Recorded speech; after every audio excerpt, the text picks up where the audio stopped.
So hey guys, welcome back to my channel and I'm back again with another really interesting video.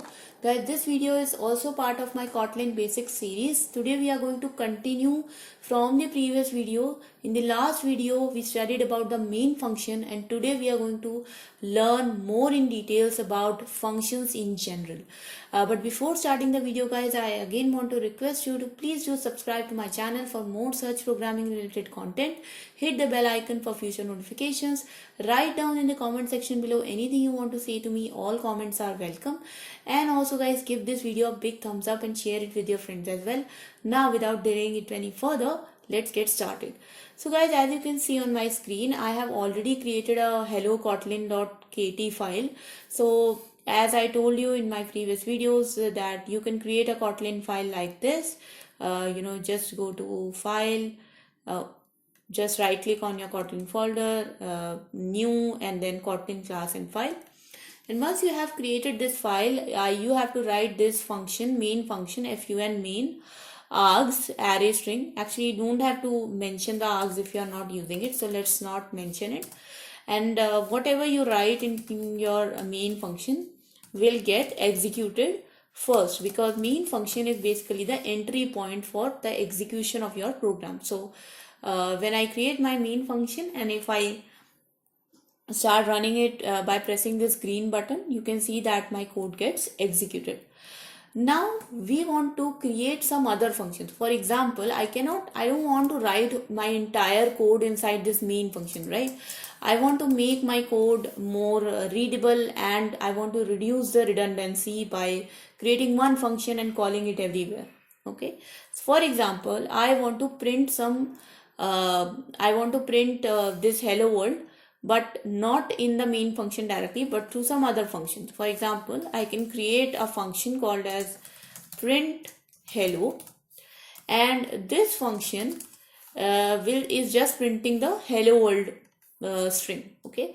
Now I can use this print hello function and I can call it inside my main function. And when I run my main function using this green button, you will see that the entire execution is exactly the same. Previously also it was printing hello world. This time also it is printing hello world. But the difference is that this time we are printing the hello world by calling a function called as print hello. So this is the difference guys. You can create n number of functions. For example, I can create another function which is called as like print name, and here it can say hello super lazy coder. And now I can call this print name function also inside my main function. And now if I run my code, you will see in a second that both the lines will get printed on my terminal. And there you go guys.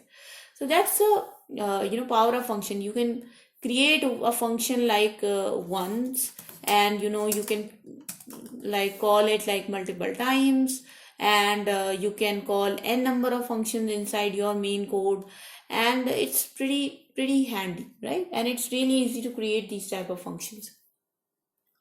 So that was the first part of the video, like how you can create a functions and how you can call them inside your main function. And there you go guys, you can see that it is pretty easy. So the next thing I want to show you guys is how you can actually use some built-in libraries or built-in functions. So for example guys, in Java we have a library called as java.util. So if you want to import a library, you have to use an import statement, import java.util.star. And in this java.util.library guys, we have certain classes, and those classes have certain functions, and we can use those built-in functions also and call them inside our main function. So for example, I will create a function called as get random number, and in this get random number guys, I am going to return a integer variable. So I'm going to return an int. And how I'm going to return an integer variable? I am going to first of all calculate a random number. So to calculate a random number, you can see that java.util has a class called as random.nextInt. And to actually return this random number, I have to use the return keyword here. So you can see guys that this function displays how you can create a function which is returning some variable. So you can, if you remember in the previous function, we were just printing something. We were not returning anything. So this function is actually returning an integer variable. That's why the return type is mentioned here. And to actually return that variable, we are using the return keyword. And also in the same function, we are using a built-in function from a built-in class random called as nextInt, and that is getting returned. So now I will just take this function and I will just write in my main class println, call the getRandomNumber function. And now if I run it, this should actually call the random class of java.util, call its nextInt function, and then print that random number. So you can see here guys, the random integer is now printed. So that is how guys you can actually use a return type in a function, and also that is how you can use a built-in function. The next thing which I want to show you guys is how you can use arguments and pass arguments inside a function. So to actually pass an argument, you first of all have to define it in the function itself. So for example, I want to define an argument called as bounds, which is an integer argument, and I am going to pass this bound inside this nextInt. So if your nextInt is having a bound of, let's suppose, 10, then the random integer could only be between 0 to 10. Okay, and now I will pass this bound argument from my main function or the calling function into the getRandomNumber. So for example, let's suppose I want to only get a random integer from 0 to 10. So I am passing here 10, and now let me run this code, and you will see guys that the random number which is printed is 3, which is definitely between 0 to 10. Similarly, I can increase the value to, let's suppose, 100.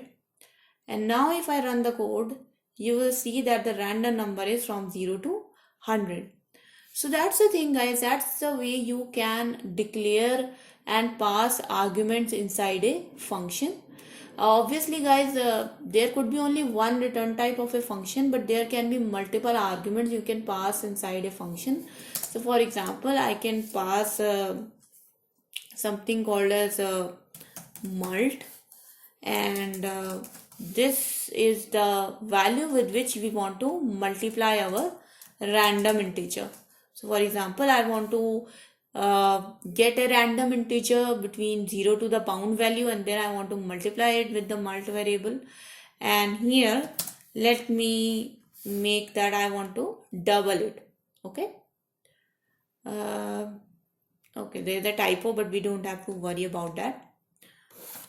And let's see guys, and there you go guys, you can see that the random number was definitely 75, and you multiplied the 75 with 2, and that's why my output is 150. Okay, so you can declare multiple, you can pass like n number of arguments in your function, you can use them in your function, and then you can return a result like this, and you can print the result from your main function, or you can use that result in your main function or any calling function.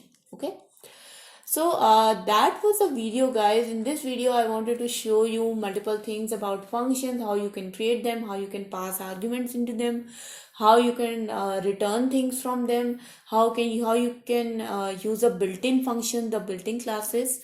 I hope this video was informative for you guys, and I hope your Kotlin practice became a little bit better. If you have any questions, comments, suggestions, feedback for this video guys, please do put them in the comment section below. I would definitely address it. Also, please do subscribe to my channel and hit the bell icon for future notifications. And in the end guys, I again want to request you to give this video a big thumbs up and share it with your friends as well. I'll see you guys next time. Until then, bye bye.